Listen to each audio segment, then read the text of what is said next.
In the government statistics, we're in the top 10% of parish areas for multiple indicators of deprivation. But it's a very difficult thing and rather difficult to pin down how you would say an area is deprived. Even though the Clematley estate is in the 10% most deprived areas in the country, I don't see that.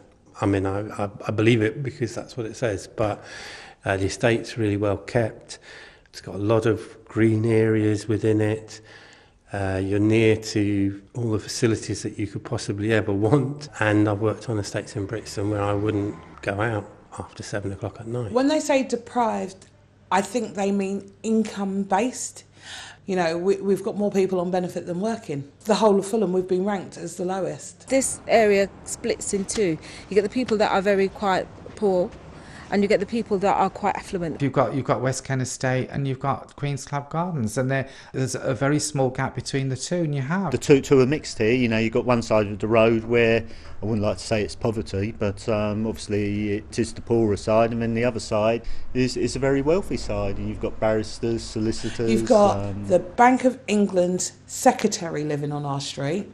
Dido used to live on our street, and we've got the Spanish ambassador living on our street, living with people who live in council houses and trust houses.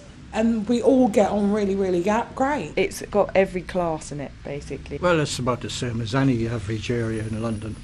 You've got the haves and the have-nots. Nobody has too much around here, I wouldn't think. As I told you, we're not the best end of Kensington. My name is Linda James. We're at the Old Oak in Fulham, public house, and my son Daniel Adaway is the manager and runs the pub as the licensee. Hello there, Daniel Adaway. Thanks for that introduction, Rob. You go into a lot of pubs in the area and they don't want you at the bar. You know, this is an old school pub and people stand at the bar, they chat, you know, the hub of the community, really. They don't just come in here for a beer. They'll come in here to talk, they'll come in here to whine, to moan, to, you know, share good news and bad news. But we're one of the only sort of pubs like that now. Well, you've got the Elm, you've got the Clarence and us. A majority of people are unemployed, and so money is tight. And what money they have got, you know, they spend on in the pub, because that's all they have. We actually see a trend in our trade, and we know when the dull weeks are and when they're not, and what groups are going to have the money and which ones aren't. So if they weren't here, I think the community would lose something, you know. Because for a lot of people, this is their life. This is their social life. Every day they come in, Monday to Sunday. You know, if they weren't here, they would be lost. I mean, we do a bar meal for £3. I mean, you know... You go down the other end of North End Road and you've got a place, and that's £3.20 a pint. Now, if we tried to put that price here, we wouldn't be open. We just couldn't do it, because people haven't got the money this end. There are people who are quite wealthy who perhaps have a house here, but they also have a house in the country, and they only use this house during the week and then they push off. The wealth is it's low key. It is low key. It's not ostentatious wealth here. The difference is that the wealthy shop in different places. You know, you go up the Charleville Road.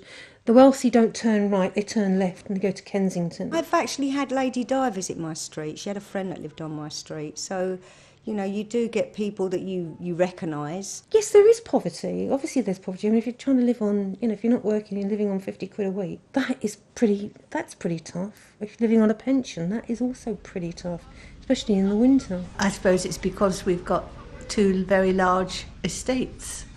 Extreme poverty is visible from the point of view that people tend to be hanging around rather than being in work. They tend to congregate around pubs and outside, particularly the young people. And also, I suppose it's reflected in the prevalence of dangerous dogs, smoking, softer drugs, which are all extremely visible on all the estates. For me, what you've got is you've got a very established working class community that's very strong, very supportive of each other, which is juxtaposed to extreme wealth. This is fairly typical in London. It's not unique, but it does bring out sort of disparities.